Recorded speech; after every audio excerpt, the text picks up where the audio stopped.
Hello, welcome to Quackalope, and today we're bringing you a Kickstarter preview of Okko. The Oni Hunter by Red Joker Games. Yeah, and before we dive in, we want to go ahead and thank Red Joker Games for sponsoring this video.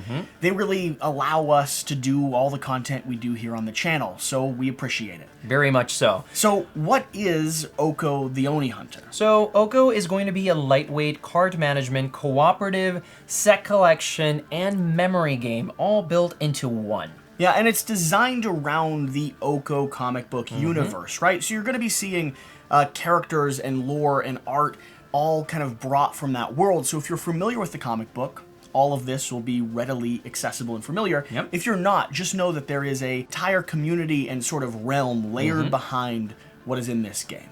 And speaking of realms, what are we doing and what is this game about? So as Oni Hunters, we have a team of highly skilled tacticians and warriors that are going through Japan and trying to control some evil mystery that we have to solve. So throughout the game, you will take your band of heroes across the realm, trying to solve locations and protect the people in those places, all the way up to fighting the final boss. However, there's a timer. Every time that you go through a particular area, things are going to tick down for every action that you take, and some cards might take that even faster. Now, the main objective of the game isn't to defeat all of the bosses. They just help you learn information that you need when you get to the final stage. There's a memory aspect of this game that is sort of the core of the entire experience. Throughout the course of the gameplay, you'll be doing things like facing off bad guys, defeating a lot of minions, taking down a mid or final boss, and accomplishing some objectives here on the board, which is unique to each region and oftentimes comes down to spending cards or resources that you might need to utilize for other missions. So weighing what you can do with the limited amount of time and resources you have is sort of the crux of the game. Yep. But this memory aspect, we are doing our best to find the Oni that have infiltrated the ranks of the nobility within feudal Japan. So when we arrive here at the court, we need to have discovered the location of the 3 Oni who have infiltrated this location. So I'll look at you and I'll go, I know exactly where they are. Flip 1. Beautiful. Perfect. That would be a game loss right there. Yeah, that would be, That would be horrendous. Look, there are cards throughout the course of this game that do things like shift the board, spinning it, making it harder for you to keep track of what you've discovered. Along with that, as you journey through these 3 core locations, you're going to be doing other things that distract you from this memory element. And so when you get to the end, you will need to have been able to seek out that information, searching through the spirit realms and accomplishing different tasks, and you'll need to remember where they are.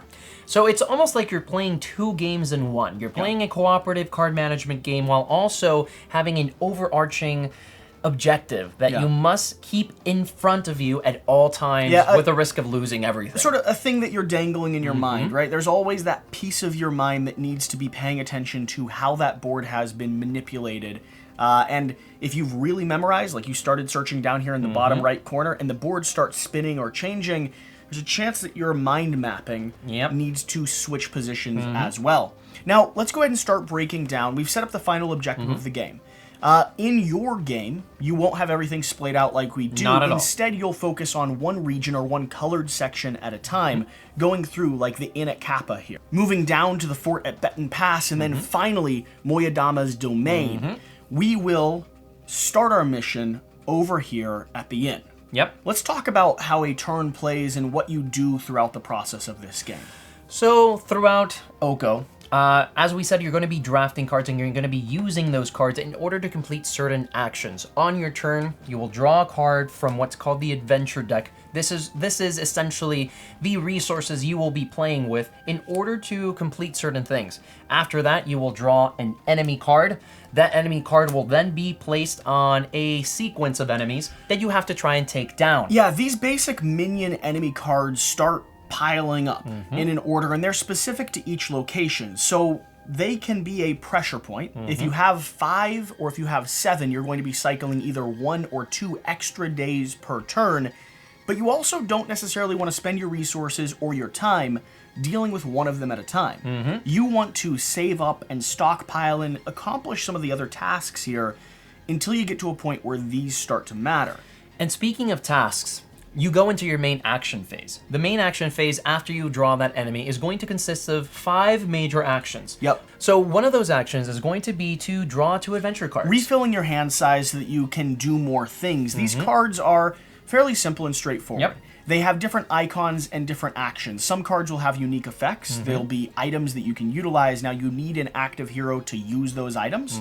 So you have equipment, you also have allies, and you have special cards. Yep. Now, they will be used to resolve the 3 other elements of this game. And it can be situational. Most equipment cards that you find in this game are only going to be able to be used with other cards. Sure. However, some allies have some abilities that you can activate separate to other actions in the game. And then finally, some of your special cards can be utilized as one of your main action phases, giving you the ability to do some special and powerful actions, but it does cost time to do that. Yep. So what are the points of these actions? So as we said, you are trying to discover who has infiltrated this court. So every action that you do should always be focused at that objective. And there's different ways to doing that. First, you have your encounters. Encounters is that set collection element that I mentioned in the beginning. Sure. Every different board is going to have different requirements and different cards that you have to discard that contain those symbols. This is going to be cycling things out of your hand, really putting pressure on, but if you make it through the whole task as a team, you will get to peek behind the curtain a little bit. So accomplishing as many of these objectives as you can really does progress your end game goal. So for instance, here, we have to discard 2 items, an ally and an item, 2 allies, and then finally an earth and elemental resource. So maybe on my turn, I would say, hey guys, I can only discard 2 items right now. Sure. Hopefully you can take it on the next one and finish that off for me. Because another interesting aspect of this is that when you are going through encounters, you can go through the entirety of it if you have all the cards necessary. Yeah, as long as you have everything you need, you can cycle that encounter in one fell swoop. But if you do it steps at a time, you are spending days. Every time a player ends their turn, we'll be pushing this day track up farther. So the encounter is one of the things you can do here on the location. Another is going to be your travel action. Yep. Your travel action is going to actually deal with the board and the icons here. You'll see a variety of different symbols, and when you get your game in, you should reference them because each of these boards will be unique with the icons that they have.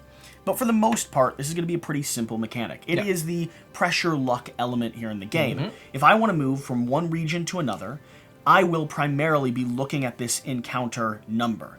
I'll be drawing cards up from this deck, giving myself weapons and abilities, and hoping that I get the numbers I need. And you don't bust. Before running into some of these deadly red cards, which right now, You're very lucky. You I could am have passed doing anything. a fantastic job. There we are. there if we I go. got this, I would discard everything down. However, if I'd stopped right about there, I would use what I needed to move from one location to another, spending that cost, and I would also bank all of these resources, giving me the opportunity to move either cheap or free from that point on, until I had to do this pressure luck element one more time. And that pressure luck element is going to be apparent in other sections of the game that are going to be specific to the boards that you're playing with, or maybe some other actions. Like most aspects of this game, it really is a simple, kind of a simplified game mechanic that allows you to go through the journey or the story of the comic book without giving you too much overhead when it comes to kind of rules or game mechanics,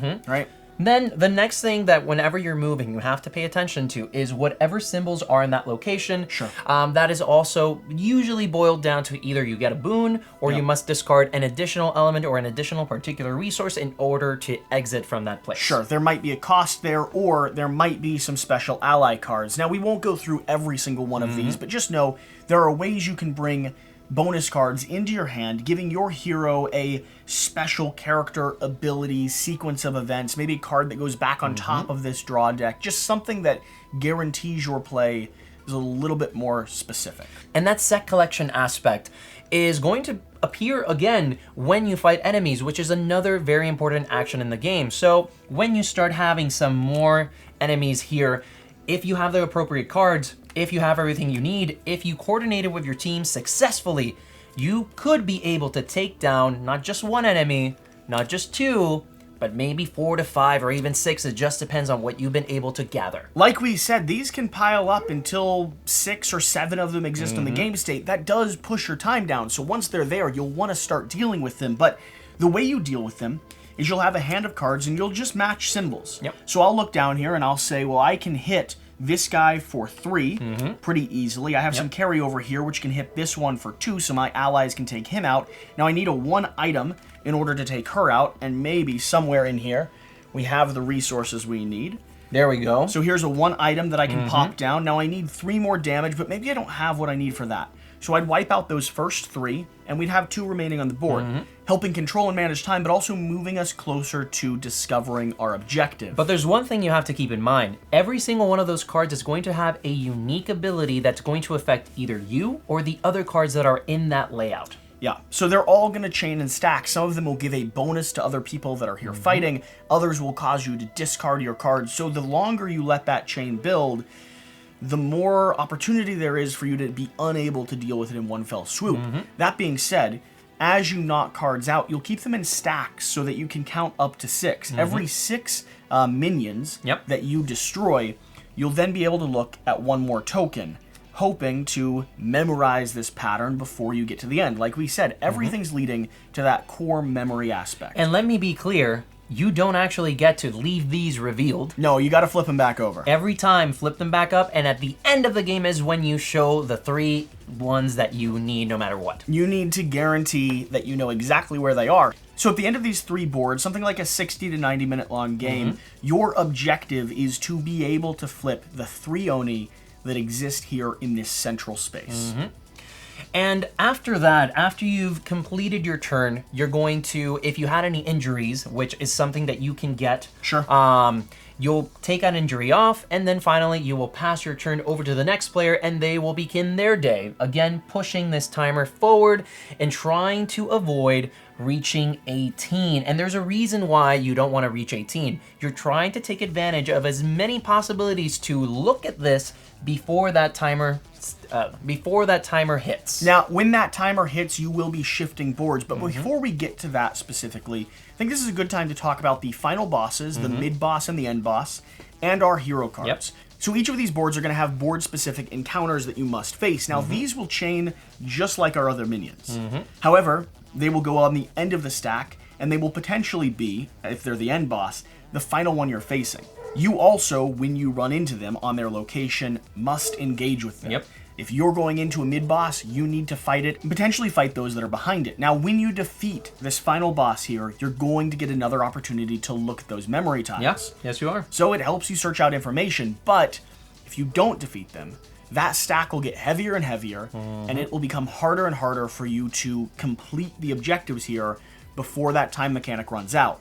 Now, the last thing that we should talk about is going to be our customizable heroes. You can play as Okko, Geni, Narubo, and Yoshin.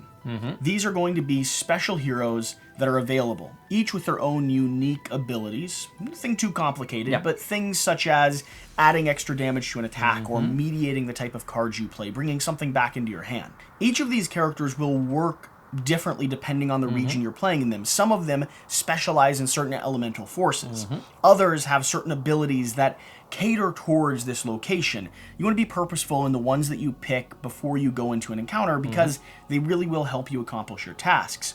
The start of each region, each player will be choosing one of these characters, potentially spending a resource of time in order to switch characters as they're transferring. But that'll only happen after you've made it through a complete section.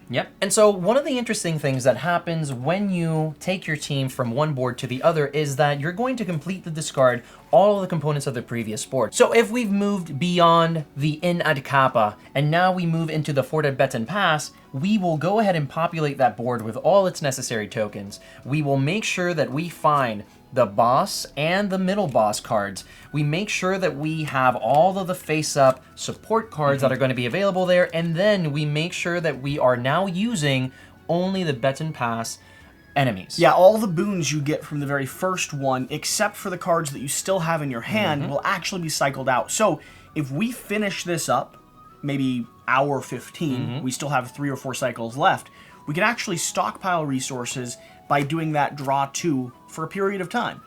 getting it to the point where we are ready to face the final boss, cycle to this new one, and potentially go in stronger than we were before. And one of the most important things is that you will once again revert back to your 3-day mark. Each of these boards are going to function on a 18-day cycle. So you'll revert back, you'll have another period of time to deal with these new challenges here, going through the same steps, seeking out the same memory-based information, and facing new challenges and having new allies that you can utilize. And the final thing to keep in mind, if in case you wanted a few more days, if you're able to finish any area with a little bit of a fluff, you can go ahead and subtract 2 more days. So instead of starting in 3, you can go ahead and start at 1. Yeah, you can end with a little bit of a boon. That's if you make it to the final boss and push your way through, which can be difficult to do. Yeah.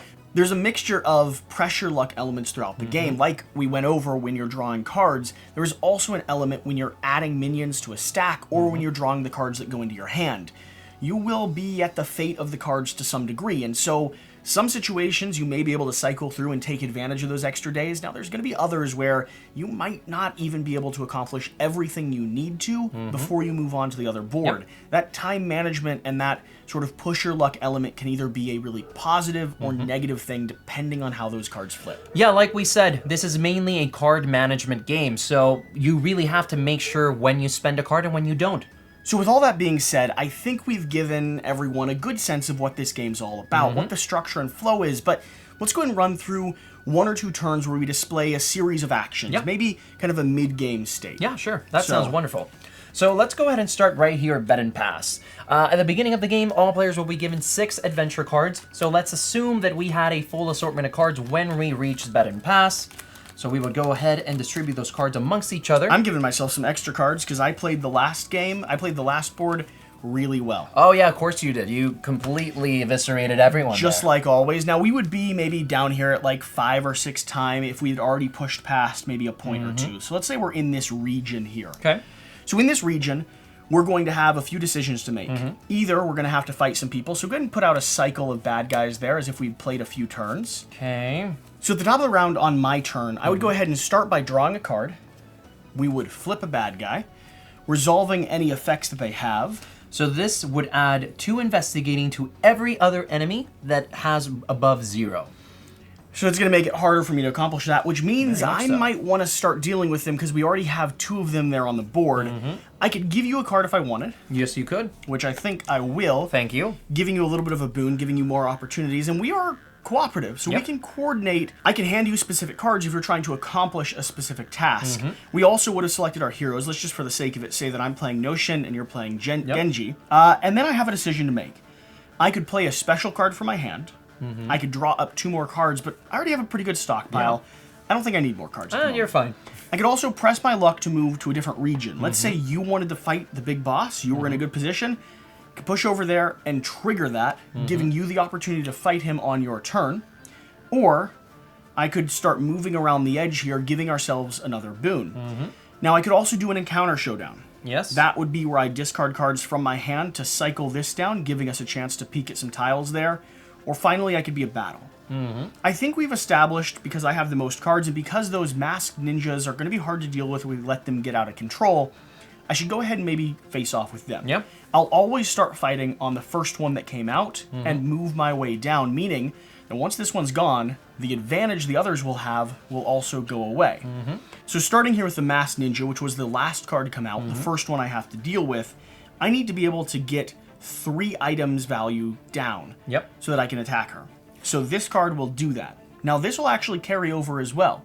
Not only take care of her, but I'll also be able to beat up on him, doing 1 extra damage. So I still have 1 damage left that I could carry on, 1 ally, but no one really needs to utilize it. Unfortunately. The next 2, however, are going to be values of 3 as well. 3 and 1, actually, because they only add 2 to any other enemy, and it's only when they're present. So I'm flipping through my cards here, trying to see what I have to utilize, and I only have 1 more set of 3 that I can play. So I'll do that. I'll knock this one out, and we'll still have 1 masked ninja left. Now, I was nearly able to take care of this stack, but I didn't have the cards I needed. However, Genji here, who I'm utilizing, I could use their hero ability to go ahead and trade 2 cards with you. So, let me give you 2 cards that might help you down the road, and see if you have a value of 1 that you could hand off to me. Oh, yeah, we definitely do. So, because we're trading, here you go. This will come back to me. I will then play this in my sequence, getting rid of that last enemy, making it a stack of 4, but also giving myself a wound because Genji engaged in the fight. That will mean at the end of my turn, they will flip over, and at the end of my next turn, they will heal. Yeah. That means that I'm not able to use them for another battle or utilize their player ability or their hero ability until they're fully healed back up. Now, different things will cause different types of damage. Some of the big bosses or some of the monsters that come out could chain affect that. Yeah. And so I think you've set up a lot of really good things for me. So we're going to tick that up. Yep. And we're going to try and focus to something a little bit different than combat. So we would draw a card from here. We would flip the top card. It is another Army of the Deads. Which is perfectly fine. Yeah, we I don't need to worry about them yet. Because this is all about risk assessment, right? And trying to understand where's the best thing. They're not a problem. I think, though, that this might be an issue. So let's try and get that solved. So first, I need a item card, and I'm going to hold this guy over here. I'm going to need an item card and an ally. So once I play those two, I immediately go down. So there's going to be other symbols in this game that go beyond the 3 general icons that you're seeing most. Those are going to be elemental symbols. You'll be able to see them on your cards as well. A little bit smaller font next to that main symbol. So with that said, if you, for perchance, play an ally card that also has that elemental power, you immediately complete that section. So I would go ahead and move forward again. Now I would check if I have any other elementals, and I do have another elemental of that type, so I would get to push forward from that. Now let's see. Oh, thank you. Now let's see. Oh, coincidentally, I have both a item card with that element, Plays so that together, pushes forward. And now you're looking for 2 elements specifically. And I have them right here. So at the end of that encounter sequence, you were able to accomplish it all by spending a lot of cards from your hand. You'll now be able to look at 3 hidden tiles and do your very best to memorize them. So let's say that I had looked at this tile, and I tried my best to remember it. I had looked at this tile, and I had looked at this tile. Now with the memory pattern, I usually try to remember sequences of colors. So we know we have some sets of greens and sets of reds. So when this starts spinning, remember all these tiles will be flipped. We'll do our best to remember that 2 in and across and 1 here on this specific corner and use that as a reference point for kind of the rest of the board. And one of the worst things that I did in this turn is that I kind of used my entire hand up. You're going to have to spend a little bit of time restocking and refreshing. And what's the issue with that? This tracker right here. Time's going to push down and more monsters are going to come out, which could continue cycling or creating a pressure point on your hand. So let me do the last display that we can do here. Again, I will draw a card up. We will pull another creature that we're facing, and then I decide we want to go ahead and move. Okay. So I'm going to avoid the big bad for now. I don't feel we're ready. I'm going to try to push up into this zone. Now there is a blockade of 3 there. So that means I will shuffle this deck, because you're always drawing, you're always shuffling this same kind of pressure luck mechanic, and I will start drawing. 2 gets me close. 3 gets me there with a little bit of overflow, but so you get to keep that. I haven't drawn much from here. So let me continue pushing. 0. Okay. 1. Now this would give me an overflow of 3. Yeah. However, here's the thing. If I can get an overflow of 2 more, I can guarantee myself to go into that other location. I don't know. I think you should be good with 3, and maybe we push our luck a little bit more. Oh, well, you got it, apparently. So I was able to successfully draw up. Yes, now you let's did. see, if I'd continued pressing my luck, I might have been in trouble. Yeah, you stopped just in time. I did. So that's going to be the push your luck mechanic. That's going to allow you to traverse this board and resolve or accomplish different things. I'll move up to this location. There's no journey here at the moment. There's no triggers there, but as we push farther, there'll be different areas that have encounters or have certain things that you need to do, little tasks that you need to accomplish. And I feel that pretty much touches on all the bigger actions. The core of the game. Like we said at the beginning, this is sort of a simple mechanical game where you're doing your best to manage the cards in your hand, utilize the time that you have to accomplish 2 or 3 tasks per environment, journeying through kind of the world and the lore of Okko, and doing your best to find and memorize where those Onis are by the end of the game. If you're a fan of Okko, if you like this comic series, this could be a good opportunity to explore and experience kind of the world that you're playing in.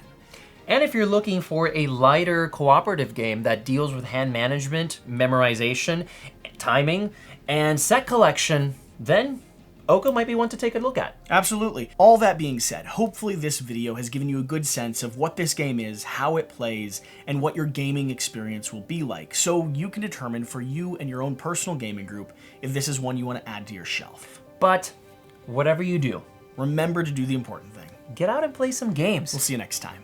Thank you.